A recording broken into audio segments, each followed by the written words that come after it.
Today I'm going to review Scream and Scream Again.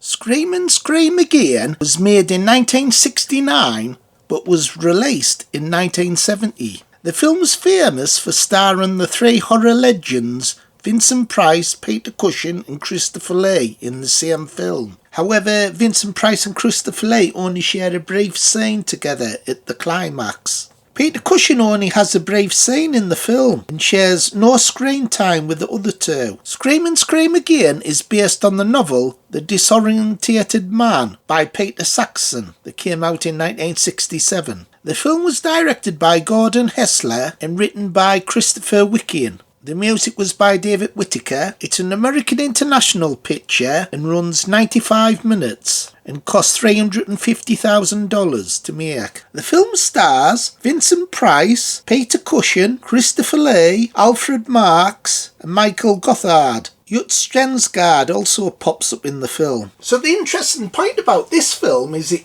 teams up the three big legends, Christopher Lee, Peter Cushing, Vincent Price. And this also happened in the film House of the Long Shadows, which I reviewed. So the plot of this film, it's really wacky film. It's basically when the Nazis used to go on about building a new race, a master race. But this film takes it to the extreme. Set in the 70s, what they're doing is they're creating replicants of people, like using different limbs that are cut off other people, make like perfect people. So it's almost like the Frankenstein legend, but like there's like a race of them. So Vincent Price is the guy who's doing it. Peter Cushing's almost like an SS type of figure, and Christopher Lee's like a high up who knows a lot more than he's letting on. And David Hessler, he'd made another film with Christopher Lee and Vincent Price, and it's called Oblong Box.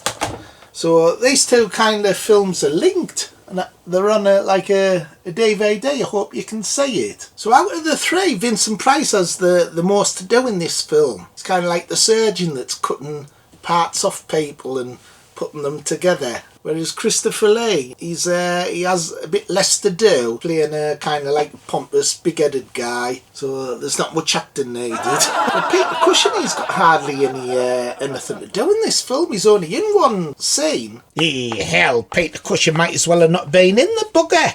I remember watching this as a kid.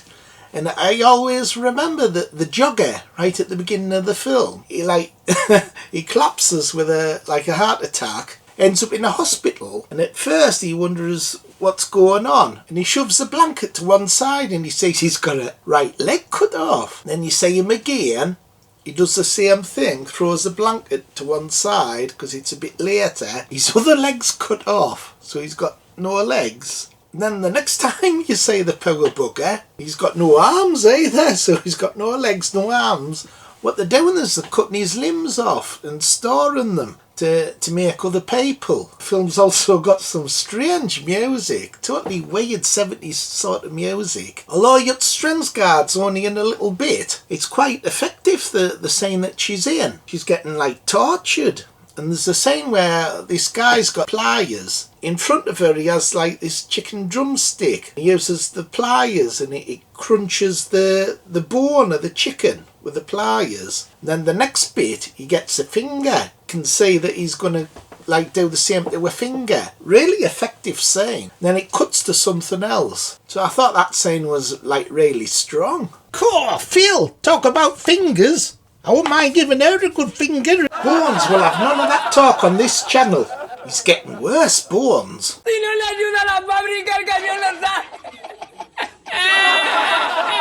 Hey, I'm getting sick of them two buggers taking the piss out of me. Always bloody laughing. What the hell are they talking about? Although the three horror legends are in this film though, I think the real star's Alfred Marks. He plays a detective superintendent and he's got all the best lines. He's hilarious, really witty guy. Yes. Can't tell one from the other of these bloody things. It smells like cheese, looks like ham. No, not far wrong, it's chicken. And he's always going on saying bloody this, bloody that. That's what I said! What, you're on bleeding half-day holiday, are you? Michael Gothard is the killer going around killing these women, draining the blood. You might remember him from For Your Eyes Only. He played a villain in that. So it's a pretty good cast. Christopher Matthews is in. He plays a hero type. He was in the film Scars of Dracula that I just recently reviewed. Even Peter Sellers pops up. Hey, Phil, that's Cleggy out the last of the summer wine. That's right, Bones, he was. So these replicants, they have super strength and they're fast and they're hard to kill. There's one guy who can do a nerve pinch just by pinching someone's shoulder. He can kill them. For me, though, there's a chase sequence that lets the film down. The reason it lets the film down is it goes on for bloody ever. I timed it and it lasts 18 minutes. When they start chasing the character played by Michael Gothard, who's killing all these women. It goes on for 18 minutes. It's ridiculous, the length of it. They chase him in a car.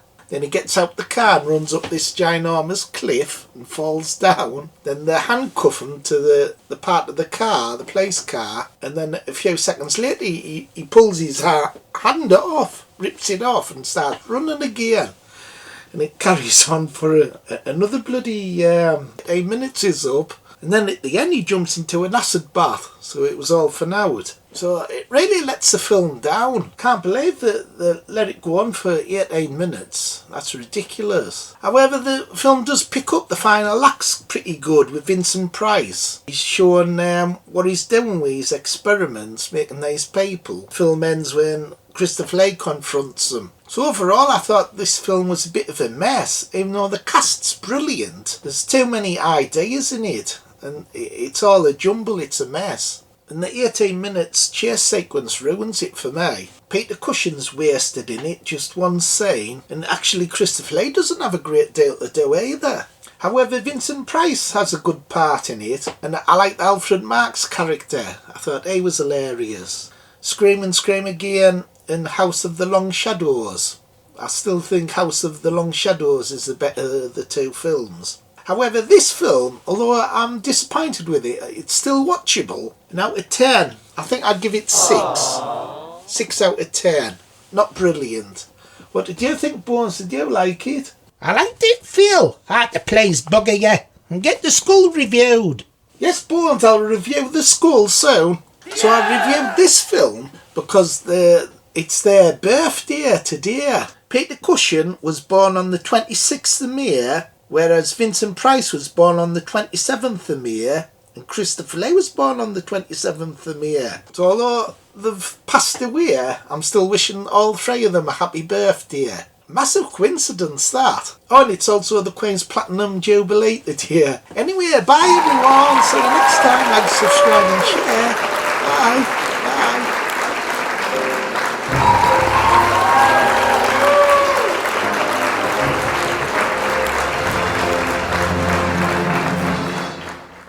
I'll get the doctor, sir. All right.